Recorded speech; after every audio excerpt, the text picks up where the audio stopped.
All right, first part of the big review. If you've tried it or if you've looked at it, you've realized that these are all the different kinds of compounds mixed together.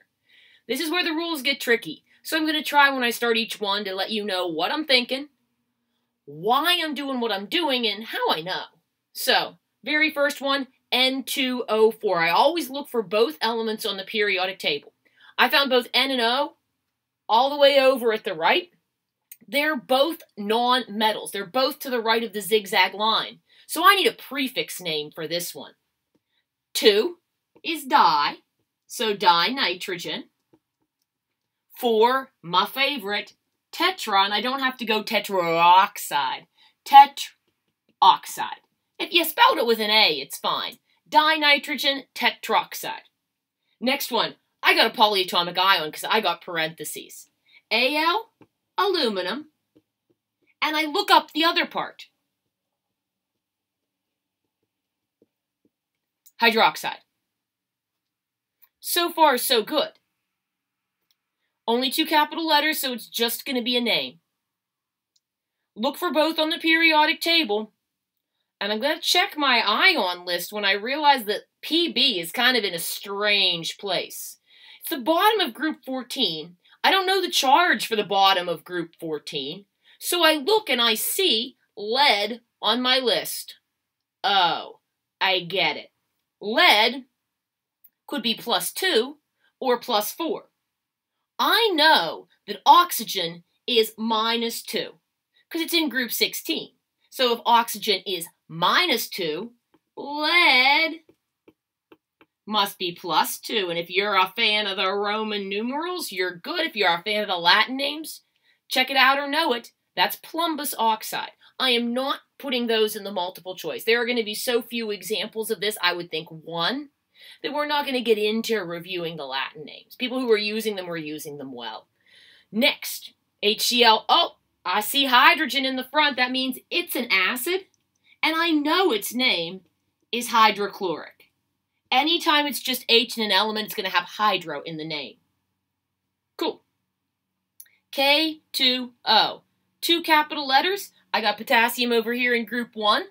I got oxygen over here in group 16. I know both of their charges. I just name it. Potassium oxide. Easy if I know both of their charges. H2SO4. E. It starts with an H, so it must be an acid. There's more going on there than one element, so it's not going to be hydro. That's the sulfate ion. This is then sulfuric acid. And remember, multiple choice. You're just going to have to know to pick it out. CO2. Hope you know this one. But the why it has its name? Everything's to the right of the zigzag line. No prefix for the first. Just carbon. 2 oxygens. Dioxide. Carbon dioxide. All right, great. Uh-oh. More than 2 capital letters. Got to decide where to split this one up. It looks like H4Br is a bad idea. Nitrogen, whatever I would call that, is a bad idea. NH4, though, is something I should recognize. Where is ammonium on my periodic table? It isn't on my periodic table. It's on my polyatomic ion sheet. It's the only common polyatomic cation. Aluminum, bromide. And that's the top. That's my formula writing from my naming. Going to erase this, because you can always rewind. I'm going to put up the bottom ones for you now. All right. So, potassium nitrate. I guess for these, the first thing I want to do is write the symbols down with their charges. Potassium, +1 in group 1. Nitrate, ATE ending. I'm checking my ion sheet. It's -1. Look at that, I'm done. KNO3, potassium nitrate. Why am I done? +1 and -1 equal but opposite, canceled it out. Cadmium sulfide. E. I look for cadmium and I find it in the middle of the periodic table floating around, but then I go for my ion sheet and it isn't there. Hopefully, I have written down on my periodic table that cadmium is +2, because it doesn't need a Roman numeral. And then look this, look this. Sulfur's -2. Equal but opposite again. Cadmium sulfide. IDE comes right from the periodic table. +2 -2 CDS. Love this one. These with the prefixes are so easy if you remember the prefixes and not to cross them. Diphosphorus is just P2. Trioxide, O3. Done. Diphosphorus trioxide, yeah. Iron 3 chloride.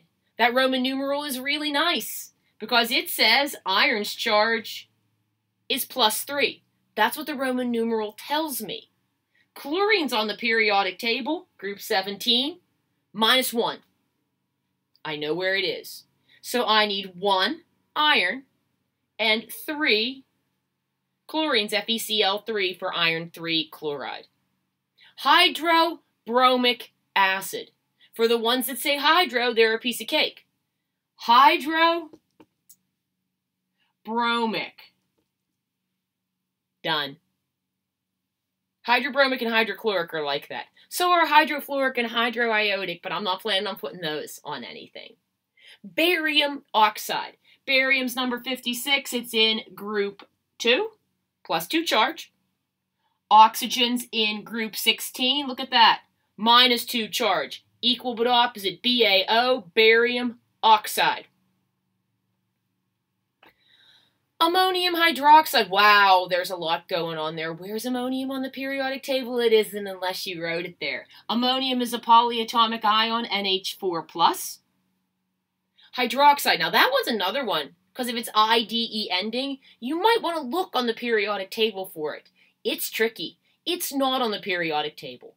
Like ammonium, it's got that ending that makes you think it is, but hydroxide is actually OH with a 1- charge. It's a polyatomic ion. Cleverly disguised as a member of the periodic table with its IDE ending. But once you get to here, ammonium is +1, hydroxide -1. We're equal but opposite again with NH4OH. One last one, nitrogen monoxide.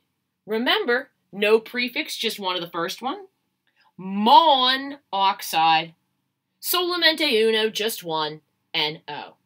This was a quick review of nomenclature, but I'm trying to split up the material pretty evenly on the final. It's not going to be all nomenclature. Nomenclature's mixed in with everything else, just a few questions and choices for you to look at. So hopefully this review of the rules was good to you, good for you. We'll have a quiz coming up on it. So if you have any questions, let me know. We're moving on next to reviewing Lewis structures and then the equations packet. We're getting there. We're almost to the final. Have a great day.